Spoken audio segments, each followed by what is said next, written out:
Hello and welcome to JK It's Not About You. I'm Jen Rouse. And I'm Kelly Mirko, and we're your hosts.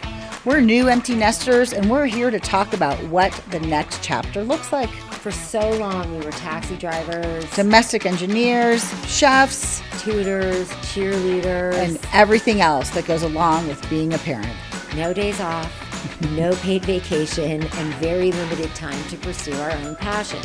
It just wasn't about us. It really wasn't. Join us on this new endeavor as we find passions in all things empty nesting. The little birdies have flown the coop and they're living their best lives, and now it's our turn. We're sweating through our 50s trying to figure it all out.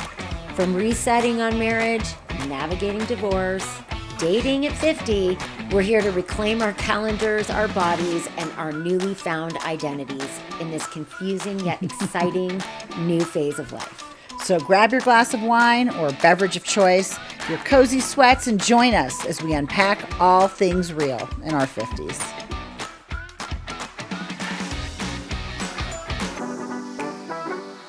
Welcome back to JK It's Not About You. Welcome back, everybody. I think we're on, I don't know what episode, 15? 14? Something like that. I don't know. I don't know. It's We have gain and speed. We have another one of our little chickens here. Our youngest chicken. Our youngest chicken is leaving the nest. Nate, welcome. Thank you. Thank you for So happy to have Thank you. you for stopping in on all your travels. Yeah. And We've been trying to pin you down for months. Yeah, I've been busy. you've been really busy. Yeah, really busy. Off and running. So we went with you to Aspen, and you competed on that big course. How'd that feel? It was super fun. The jumps were a bit scary at first, but I mean, once you got used to them, they're the best jumps I've ever hit. So Yeah. Explain to the viewers how how you can, like the intake, like what that means, like in feet, how big it is, so that they can. I took some photos, so we'll show you guys some photos of it. But I would say so. They're usually measured from takeoff, where you leave the snow, to landing, where you land on, and like that's what you would ideally want to do. Sometimes you can come up short. Sometimes you can go too far and land far down the landing. But generally, I'd say there's like a sweet spot, and it's measured. The first one was, I think, like 60 or 60 feet. Mm-hmm. Second one was like 65, and then the third one was like 75. Ginormous. So big. So big. When you're flying through the air like that, gives me a heart attack. Usually, like we do see jumps that size like throughout the season, but the I guess like the part that made that course so scary is like for the X Games previously, they try and make the takeoffs of the jump, like the actual jump part. They try and make them look as big as possible. So for viewership and like, photogenic, make sure the jumps look photogenic, and so that was the scary part. They were just super tall lips. Yeah. Like the lip is the takeoff of the jump. That's crazy. They looked so big from the highway when we drove in, and we said that to you, and you were like, oh, wait till you get to the mountain, and you were so right. I mean, it was so much bigger, even though It's crazy. Yeah. it wasn't that far away. Crazy. Yeah. Yeah. It was really we couldn't see you except flying in the air, and then, it's It's a big. It's like back long up. Yeah. too. You can't really see from the bottom. You can only see like the landings of the three jumps. You can't see anything else. Well, from our walk, we were able to see more, actually. yes. Yes. We could see, like, them taking off from each Yeah. jump, Yeah. yes. which was kind of cool. yes. But, yes, when we got closer, it was a little... Yeah, and Aspen was fun. I mean, great Aspen's restaurants. a great town. Yeah. It's I nice. mean, we hit a little cold spell It was when we were there. It was a little nippy. Freezing, but it's a cool town. Definitely colder than it's been here. Oh, in We were Utah. talking about it. It's like the dampness of it, It feels more humid than Yes. normal just Yeah. because it's so like wet, like it's raining and Yes. really wet snow. and that like gets to your bones in a different way than Utah's. You go to just Colorado, it's a Yeah. dry, cold, crisp. Yeah. And Aspen's, I temperature. think, a little higher than we are, too, I think. Yeah. Really? Yeah. A little bit. Yeah, a little. Is it? Yeah. I don't know. Felt like it. Not was, Vail I don't high, know. but yeah. Yeah, I don't know. Everything's high in I know. Colorado. Rocky Mountain High. So funny. But the town was cute. Really cute. They had a bunch of stuff that we didn't see that we wish that we did. Of course. Like Never museums enough, and like enough time. tea shops. But Never enough time. Never enough time. The But we did do contest, some- you kind of just go there and Yeah. Well, we ride went, the course and leave. That's what you did. I would like to have explored that mountain, Buttermilk. Yeah, but you did go to the other one. What was the other one? Snowmass. Snowmass. We got a day off Yes. and we got to go ride Snowmass. Well, How was that? One of the coolest mountains I've ever been to. That's amazing. If anyone can get out there, I would. Well, now with these passes, you know, you get to experience. I mean, for us, it was only 6-hour drive. Coming home was a little longer because of Yeah. the blizzard, but not generally just a 6-hour drive Yeah. or whatever. So It- Yeah, I didn't have to pay for a pass out there at all. Yeah. so. What's Snowmass on? Icon or? It was Icon. yeah, that's great. So you can experience all these other things, you know, and not have to pay a lift. Lot of lift mountains. ticket now is a couple $100. I mean, when I went to Switzerland Minimum. in the fall, like that was on the Epic Pass. that's crazy. That place, we got 5 days there, which That's awesome. Yeah, I love these passes. kinda nice. I know, it's great. And I mean, you use them. You use really use them. them. Yeah, you really use they're them. expensive, but they're Yeah. worth it if you travel and I mean, they're even worth it if you spend more than 3 days on hill this I was gonna in say. the season. Paid for it. I mean, it's like Yeah. a $300 day It's ticket. insane. Yeah. Yeah. Yeah. So- No, it pays for itself in no time. Yeah. Yeah, so I'm glad you got to do that. We got to have a good sushi dinner at a great restaurant. I've, That so, was I've talked delish. about that so many times Yeah. since we've been home. The That food was one was of the really best sushi dinners I think I ever had. Yeah, the Yeah. food was phenomenal. That was great, and we went to a great steak place for your birthday. That was amazing. Yes. So I was not I there for know. that one. Next time That was like next year, a great Nate, we'll dinner. take you to the steak place because it was really, really good. Okay. And because we're still doing this 75 hard, We had a did this- mocktail. No, and what did we met Jamie. We got to talk Oh, about we Jamie. have to talk about Jamie. Okay, so now we of course signed up for this Inferno Pilates. Or This it is what Inferno empty nesters yoga? are doing. This is what we're doing because we need to waste our time and we're not drinking. And I mean, there's only so much tea you can have in one day, in addition to your gallon of water. Water. So yeah, Drowning. we decided to go to this hot Inferno class. Yes. This guy. We Okay. walked in there and this guy didn't have a shirt on. He was probably 70, 75. I think he was younger than he looked. Okay. Oh, maybe. And he had like this thing, bandana on. He looked like and- he was out of Cobra Kai. He did. 100% out of Cobra Kai. See Brinkley.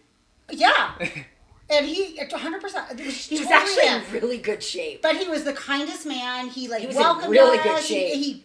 He set all of our stuff up in the room. Oh, he could have easily taken both of us out at the same He time. was muscly, like. And he had this room up to, I don't know, over 100 degrees. Yep. Right? Yep. With Hot. this humidifier like blowing. He's carrying around a clock that he is using. He was carrying around the clock, which so is we would why see- he tick-tocks all the time. and he does things to a beat. So he's like, But he's chanting the beat. yeah, 1, 2, 3, 4, set number 2, go 3, 4, set number 3. And there's people in the room like doing weights, doing their own thing. It's Everyone like, has their one own of these program. people are doing their own thing. I was like, what is happening here? There was no, there was no direction. At all. Sounds like I know what you will. chaotic. But anyway, Anyway, this guy was an hour of chanting. I definitely had a great sweat. we worked out. We My worked abs out. were sore. I had a few sore things Yeah. after. I mean, My abs. I maybe- don't do my abs. So yeah. I'm not good about it. Yeah. He was. I mean, we didn't go back, but I could see maybe seeing Jamie again. Yeah, it was good. He was good. It was good. He was Hopefully we good. go to Aspen next year. Yeah, you don't know where the tours will be. They Oh, are they moving that? They sometimes change them, and there's a rumor that Maybe it's here? gonna maybe come here next season. Hopefully, That'd be Awesome. great. I would be excited. As much as I love Aspen, I haven't competed at home in a long time. Yeah. I know. That'd be so great. So. Yeah. Oh, those were good days. Well, fingers. The those Dark were- City days. Those were good days. Yeah. Like when you were just a little grom. Yeah. And when you were just a little, what do they call you? Menahuni. a Menahuni. I love that. We could share some Menahuni photos too. Yeah, we should. We will share I some of have- we those have too. some really good ones. We have some such cute ones. Some of my favorites, actually. I know. Me Cool too. sculpting on the top of the half pipe. That was Park City. We'd sit on the Yep. edge of and watch you come down. And Freezing. Freezing. Remember the wind? Yep. I think we were on wind hold and we sat out there because we didn't want to go all the way down and then be called back up. We never Remember get that? good weather for contests ever. It'll be perfect for practice. I And know. then Such Contest a is- bummer. yeah. it's kind of like a curse. But That's all right, right? Yeah. Onward and forward. So we have you home a week. You're going to Canada to do NORAM events. mm-hmm. How are you feeling about like competing in general? Like coming back from your injury, just getting back out there. Like, what are some of the things that you think you've like had to manage or overcome, or like just to get you back into? Are you just like putting that aside and just having fun? You skipped a whole year. You missed a whole year. Yeah, you Yeah. did. Or season. Yeah.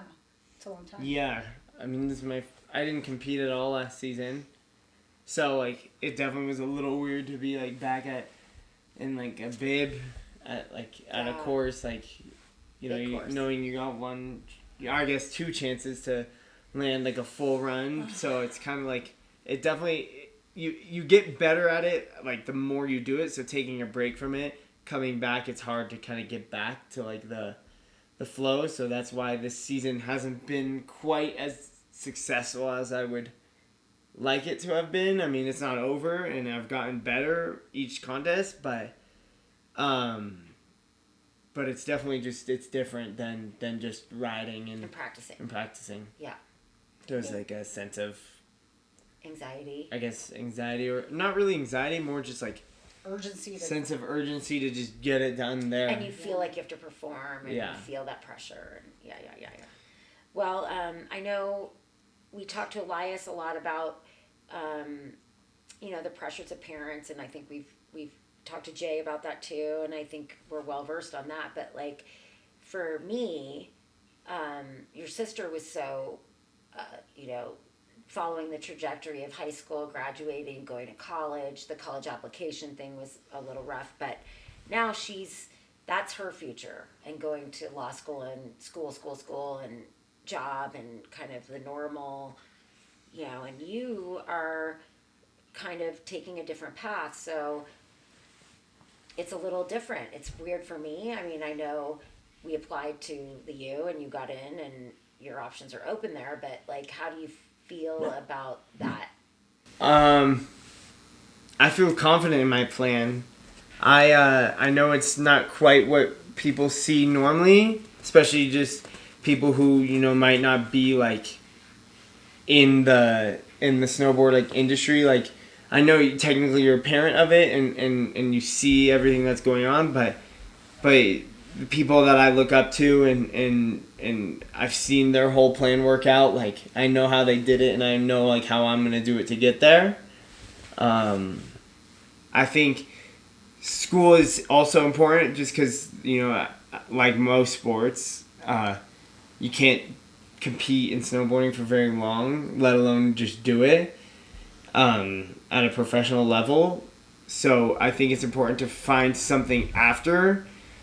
But there's a lot of things that I find interesting that I'll be able to achieve with the, I guess with like my connections in the snowboard world. Because no matter what I do after competing, I definitely want to stay in this industry and with this community, because this is what I love, and like, it's definitely my passion in every single way. So I think I'll be able to make things happen that will let me, that will give me a living and for the rest of my life. Like, So you're just kind of gonna, I mean, it's weird for me because, and Kelly too, right? Like Melissa, right? Yeah, I mean, she knew.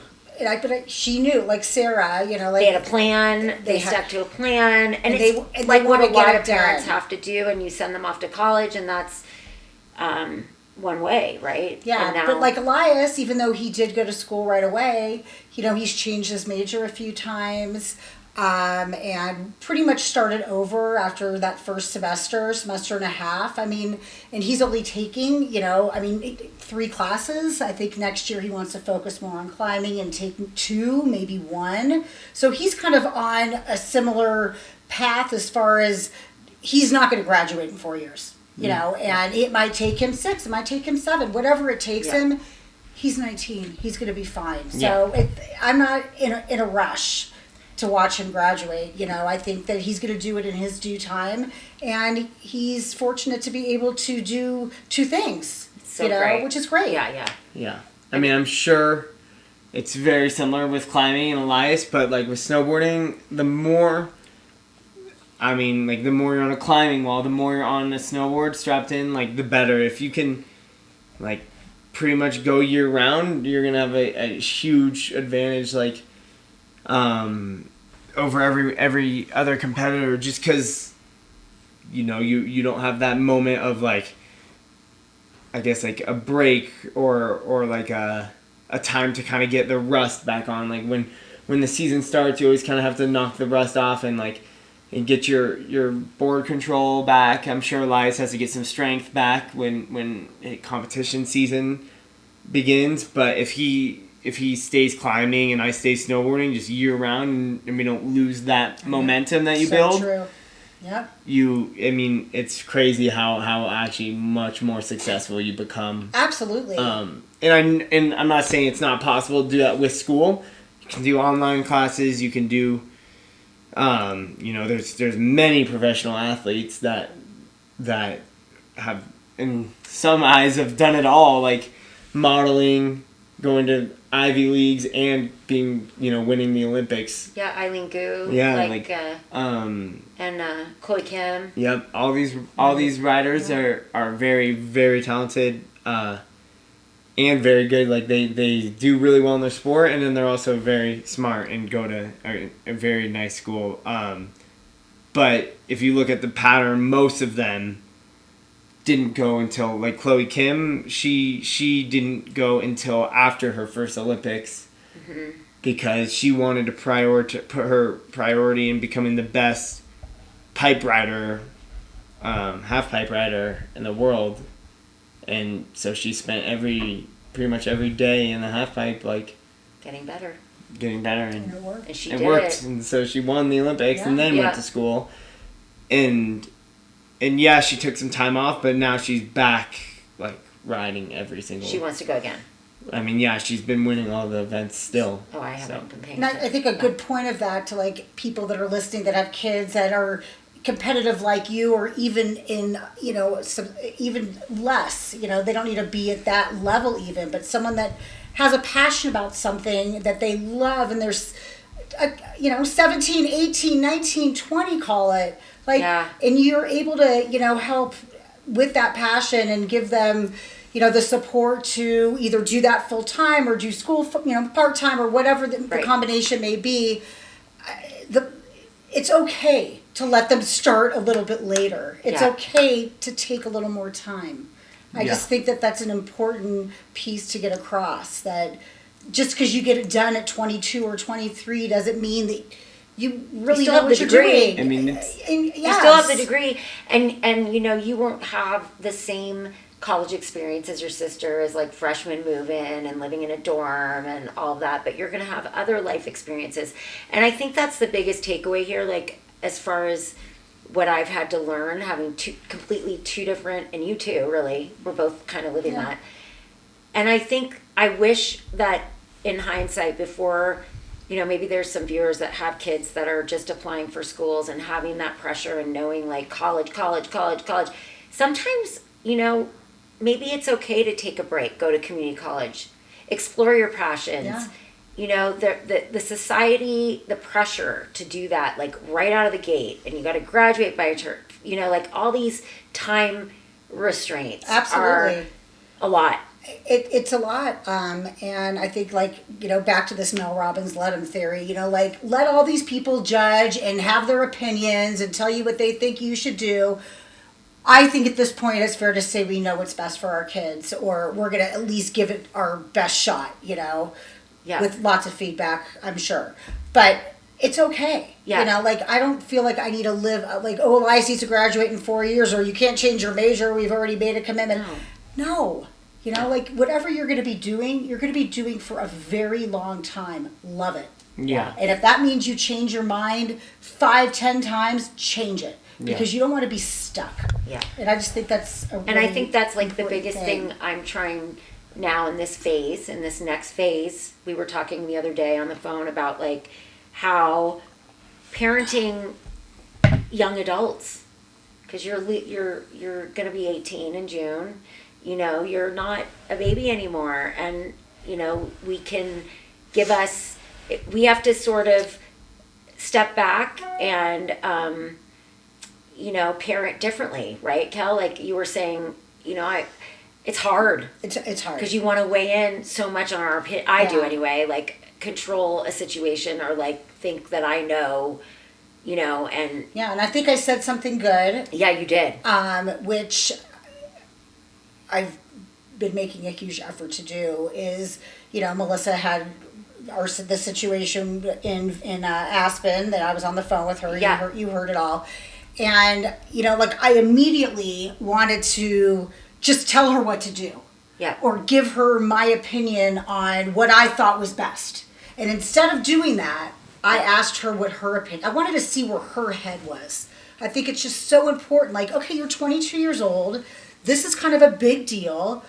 Where's your head? I want to see what you're thinking before I tell you what I'm thinking, right? Mm-hmm. And it was great because I got to hear what she had to say, which was a lot of good information, but a lot of it was that she has a 22-year-old brain, right? Right.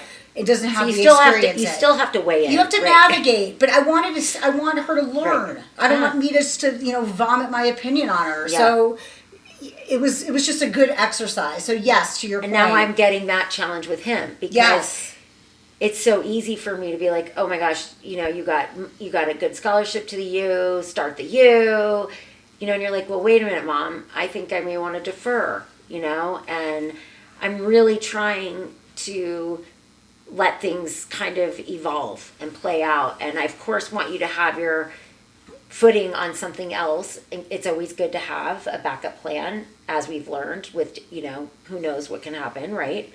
But you just, to try to let you kind of steer the ship. And, you know, you have some friends that have held off waiting to go to school and are going now in their 20s and finding like, okay, this is what I want to do. This is important now. And I'm seeing, you know, what it is I want a career or, you know, how I want to earn a living. And so I want you to, you know, tell parents out there that, like, you know, how is the best way that we can support you in these kinds of situations? Like, can you offer anything, like coming from an 18-year-old, like how that feels? Like, I'm sure your dad has even said college is super important, and, you know, like, I'm sure you've heard it from both of us. Like, how are you managing those feelings right now? Just being in the middle of the season and... Yeah, I mean, I know that it's kind of this is like a big choice that a lot of athletes come across, especially like going to a high school with just winter sports athletes. Like, a lot of them want to, you know, become pro, and then this is kind of a point in your life where you got to kind of pick a lane, a direction, at least where you want to start. Sure.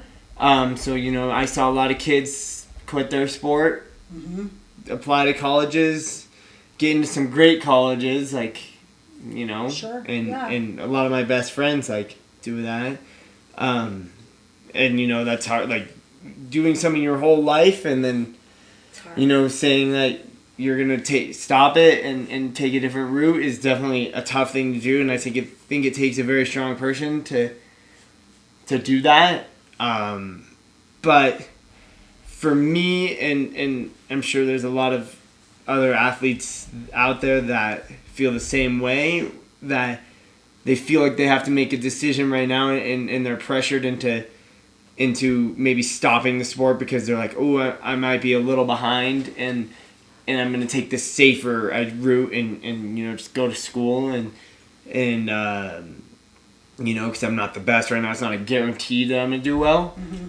I think I've talked to my coach who was on the last episode many times about it, that if that's the reason you are stopping, you're gonna face huge regret in the future when you're done with college. And yes, you're gonna be happy, like you're gonna find something that's gonna make you happy, but you're always gonna sit there and think, but like what could have happened if I stayed and gave it my all for a few more years. Yeah. You have such a short, small window. Yeah. I think I've seen, like the kids in my school that decided to stop, they genuinely, I think, had more interest in going to school. Like my friends, like you can see that they've come to a realization, like, this is what I want to do instead. And but you also see a lot of people that quit because of either pressure to make a decision, or financial is a huge reason that people stop, because they're like, man, I can't keep wasting money on this if I'm not going to perform. And that's true. It's definitely hard, like, especially for kids, like, with big dreams. Mm-hmm. Because you have to have faith in yourself, but sometimes seeing not the results that you want to see can make you kind of like feel guilt in a way. I've seen, and that's why a lot of people quit. It's just because I can see that they see a lot of letdown.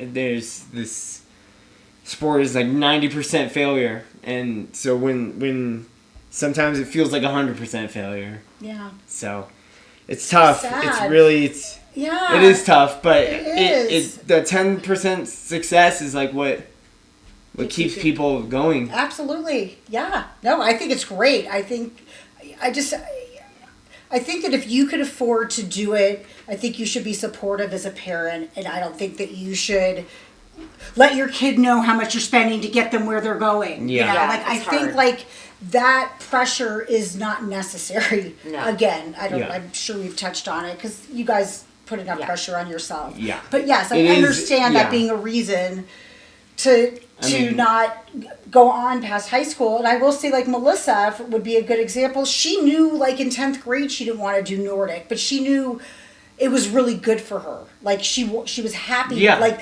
do that. No, she didn't regret it. No, she didn't regret it. Exactly. I mean... Exactly. Definitely it's tough, like, because it gets very expensive as you need to compete more often to try and get results. Like, travel. Those trips are expensive, and to keep up, like I was talking about earlier, boarding year-round, it's not cheap. Yeah. Paying for a coach, not cheap. Like, none of it's cheap, so you want to make it worth your while. Yeah. So many people just think that they can't make it worth what they're doing. It's a lot of time too. It's a huge. Some people are like, if I'm going to spend 5 years and travel and spend all my time snowboarding, what, like, I could have, if I don't make it happen at the end of the 5 years, I just wasted 5 years, maybe doing something else. But I see it as just like, I don't think you wasted 1 minute, to be honest with you. If you really tried your best, you're going to learn a lot coming up. 100%. Life is the experience, and we talked a lot about this, like with Elias too, like the journey, and how it doesn't matter how long or what avenues you take, there's no wrong. Yeah, I agree.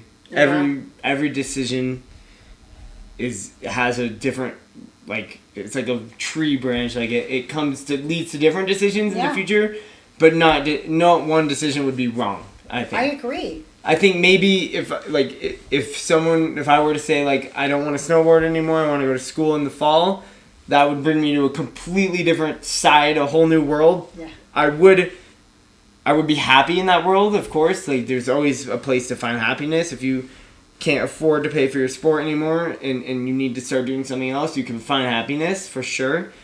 But I think if I were to make that decision, I would wonder what the other tree branch would look like. I couldn't agree more. I would rather fail and figure out what the end of that branch looks like, then I say we water the whole tree, Nate. Yeah. That's what I say. Yeah. We water the whole tree, and what grows, grows. Exactly. And I think that is a great way. I don't think that pivoting, I think, is just a huge part It's just such a huge thing and a lesson I learned in my 50s, really. Like, well, you could just grow and learn so much more by being flexible. I mean, it's just it is. And all the worry we do as parents and the worry we do after. I mean, they're empty nesting or not, you're always worrying. We're always wanting you guys good, and of course we want you to feel good about your results and feel good about everything. And it's hard as a mom to like when you don't do well, the right things to say and the right things to do, and we try to support you the best we can. But I think the lesson here today of this conversation is that every path is different for every individual and every person. And, the parents out there going through these college admissions things now, you and I know, can be very trying and very hard. Very trying and very hard. And there's always, the other thing is, there's not one correct way.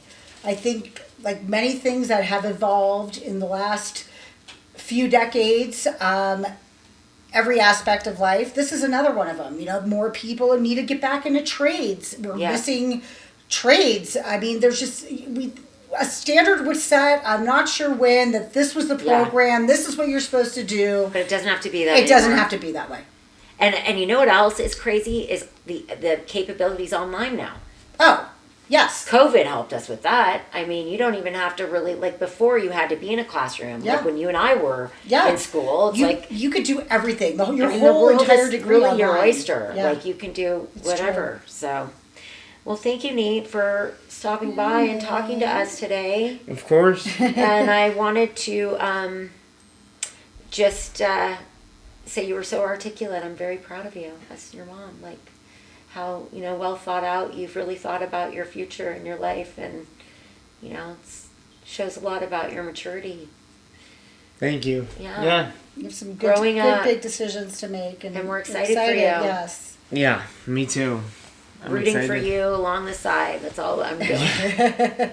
And I wanted to tell the viewers that next week we're going to try. Maybe we'll podcast from this place that I went to. It's amazing. It's called Upgrade Labs. It's in Park City. I'm going to take you there on Saturday afternoon. But it is incredible. This PEMF therapy, Kelly, I really want you to try this for your back. It's a cellular repair thing. We were talking about the red light therapy. Mm-hmm. That's a little bit more involved. You have to be pretty consistent and doing that several days a week for like a chunk of time. 15 minutes each. Like a chunk of time, like a month. Oh, but like 15 minutes each time you go. But you can't just miss. Right. Like the PEMF you can do whenever and every, and I want you to try that too. So we'll share what we learned there, but it's pretty exciting. Yeah, that is. All this wellness stuff. Anything to help us, we'll take. All this wellness stuff, that's all we do. Wellness, I know. So, what day are we in? Our 75 hard? I don't know. What day are we in? We need to when start is it recording today? that.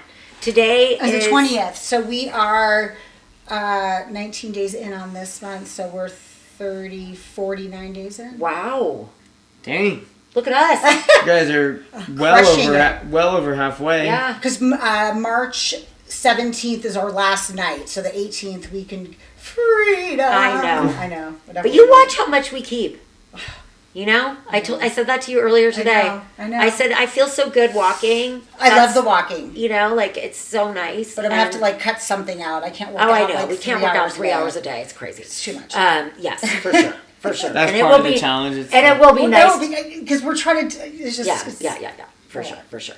Well, please like, subscribe, and share. Yes, thank you so much for share joining with all us. your young friends so they show their moms. Empty nesting. Yes, that's what we're talking about. Oh, the other thing that we really need to talk about is our wardrobe. So I think we mentioned last week. Quince is the best. We love it. Elias just got some Quince sweaters. Amazing. Great quality. So affordable. Yes.